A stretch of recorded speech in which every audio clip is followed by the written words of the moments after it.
बिस्मिल्लाहिर्रहमानिर्रहीम। 1 जुलाई 2025 से शुरू होने वाले माली साल के लिए हुकूमत कुछ ऐसे कवानीन मुतारफ करवाने जा रही है। अगर आप उनके बारे में इल्म नहीं रखेंगे, नहीं जानेंगे, तो आपके लिए मुश्किलात पैदा हो सकती हैं। वो ऐसे कौन से कवानीन हैं जो कि मुश्किलात का बायस बन सकते हैं, आज इस मौजू पे बात करेंगे। लेकिन इससे पहले मेरी दरख्वास्त है कि आप मेरे चैनल को सब्सक्राइब करें और इसे लाइक और शेयर करें। वीडियो पसंद है तो दूसरों के साथ भी शेयर करें और कमेंट्स बॉक्स में कमेंट्स जरूर कर दिया करें, इससे हौसला अफजाई भी होती है। और अगर आप कोई बात इस सिलसिले में इससे मुतल्लिका पूछना चाहें तो आप कमेंट्स बॉक्स में पूछ सकते हैं। आपको फ्री ऑफ कॉस्ट जो है लीगल एडवाइस दी जाएगी। साल जो कि 1 जुलाई 2025 से शुरू हो रहा है, उसमें हुकूमत ने कुछ ऐसी कैटेगरीज एलिजिबल और नॉन एलिजिबल की कैटेगरी मुतारफ करवाने का फैसला किया है। इससे पहले फाइलर और नॉन फाइलर के बारे में तो सब लोग जानते हैं। फाइलर से मुराद वो शख्स जो कि अपनी टैक्स रिटर्न जमा करवाता है हर साल टाइमली। फाइलर और नॉन फाइलर से बात आगे बढ़ गई है। हुकूमत ने एलिजिबल और नॉन एलिजिबल की कैटेगरी मुतारफ करवाने का फैसला किया है, जिसमें जो कि बिल्कुल मुख्तलिफ है और उसने फाइलर और नॉन फाइलर की बहस से बात को बहुत आगे बढ़ा दिया है। इस सिलसिले में सबसे पहले एलिजिबल के ऊपर बात करेंगे। तो जो ड्राफ्ट हमारे सामने है, जो कि अभी फाइनल तो होगा जब पार्लियामेंट से ये मंजूर होगा, लेकिन जो हमारे सामने ड्राफ्ट है उसके अकॉर्डिंग एलिजिबल और नॉन इन एलिजिबल की जो है वो जो कैटेगरी जो मुतारफ करवाएगी उसकी डेफिनेशन के ये है कि हुकूमत उसमें जो एलिजिबल पर्सन हैं, eligible person means a person who has filed a return of income for the tax year immediately preceding the year of transaction mentioned in subsection 1 and has sufficient resources in the wealth statement in case of an individual or financial statement in case of a company or an association of persons as the case may be for such transaction। यानी कि हुकूमत ने eligible से मुराद कौन सा शख्स, ऐसा शख्स जो कि जिसने टैक्स रिटर्न फाइल की है, मीन फाइलर, लेकिन उसने अपने टैक्स रिटर्न के अंदर वो जो है वो मेंशन किया अपने सोर्स को, इनकम को मेंशन किया हुआ है और अपने वेल्थ स्टेटमेंट जो है, और अगर कंपनी है तो उसकी फाइनेंशियल स्टेटमेंट, उसके अंदर जो चीज वो उस साल में वो परचेज कर रहा है उससे पहले उस साल के अंदर जो टैक्स रिटर्न जमा हुई है, क्या उसके अंदर उसने उसका सोर्स उसको वो यानी कि अपना वो कैपेसिटी वो मेंशन की हुई है, जिसका आगे जिक्र होगा, जिससे अंदाजा होगा कि ये ऐसा ना करना। या अब उसमें अगर आप इंडिविजुअल हैं तो आपकी वेल्थ स्टेटमेंट, अगर आप कंपनी है तो आपकी जो फाइनेंशियल स्टेटमेंट के अंदर आपने वो सारी चीजें मेंशन करनी है, वो सोर्स मेंशन करना है जिसके बाद जिससे आप वो परचेज कर रहे हैं। नंबर 1। नंबर 2 उसका जो है number 2 sources of investment and expenditures. ये भी आपने बताना है कि आपके इन्वेस्टमेंट की सोर्स क्या है और आपके एक्सपेंडिचर।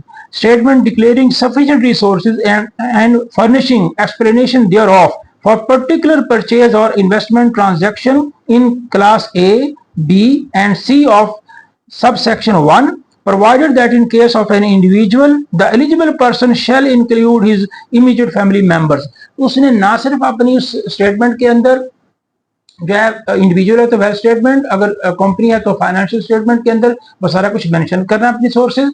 फिर फर्दर ये है कि इंडिविजुअल की सूरत के अंदर उसके जो इमीडिएट फैमिली मेंबर्स हैं वो भी शामिल है। अब इमीडिएट फैमिली मेंबर्स क्या हैं कि उसके पेरेंट्स और स्पाउस, मीन हस्बैंड और वाइफ। अगर खातून टैक्स रिटर्न जमा करवा रही है तो उसका उससे मुराद उसका हस्बैंड है, और अगर मर्द है, मेल है, तो उसकी से मुराद उसकी वाइफ है। और फिर उसके जो डिपेंडेंट चिल्ड्रन, ऐसे बच्चे जो उनके ऊपर डिपेंडेंट हैं, जो इंडिपेंडेंट नहीं है, अपने इंडिपेंडेंटली नहीं कमा रहे, वो सारे बच्चे उनका भी उसके अंदर उसने अब जिक्र करना है।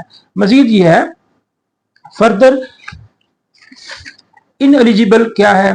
अब इन एलिजिबल सिंपल सी बात है कि ऐसा शख्स जो कि एलिजिबल की डेफिनेशन में नहीं आता वो इनएलिजिबल है, जिसने जो इसमें नहीं है। और इसमें मजीद ये है कि अब जो नॉन फाइलर है, पहले तो नॉन फाइलर एक सर्टेन किस्म का टैक्स पे करने के बाद कोई चीज परचेज कर सकता था, अब ऐसा नहीं है। अब गाड़ी है, वो प्रॉपर्टी है, वो परचेज नहीं कर सकेगा, उसमें उसको शामिल कर दिया गया, निकाल दिया गया। अब फर्दर उसमें source of investment and expenditure statement ये भी देनी है उसने। Means declaration filed on the boards web portal, उसके जो पोर्टल है इसका FBR का, उसके ऊपर उसने जो डेक्लेरेशन देनी है वो देगा उसके अंदर। Specifying the source of funds for such transaction, जो ट्रांजैक्शन उसने की है, जो परचेज वो कर रहा है कोई चीज, उसकी उसने जो है वो उसका सोर्स देना है। And sufficient sources means 130% of the cash and equivalent assets comprising cash denominated in local and foreign currency, fair market value of gold, net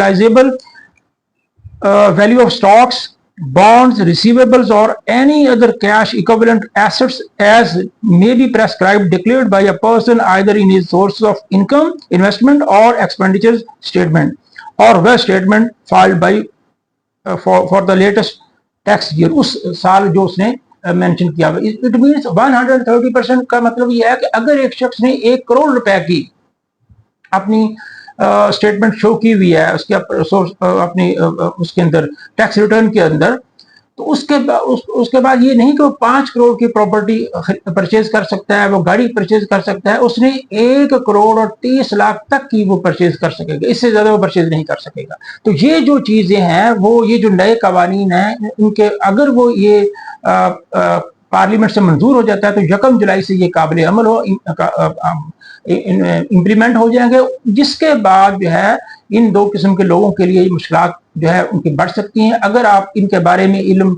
नहीं रखेंगे तो आप फिर मुश्किलात का शिकार हो जाएंगे और FBR का शिकंजा जो है वो आपके गिर्द जो है वो घिरा तंग हो जाएगा। इस तरह की मजीद वीडियो देखने के लिए आप मेरे चैनल को सब्सक्राइब करें, लाइक और शेयर करें, और कमेंट्स बॉक्स में कोई भी क्वेश्चन, कोई भी क्वेरी हो तो आप पूछ सकते हैं और कमेंट्स जरूर कर दिया करें, इससे हौसला अफजाई भी होती है। और अगर आप कोई क्वेश्चन करें तो फ्री ऑफ कॉस्ट उसका वो आपको लीगल एड प्रोवाइड की जाएगी।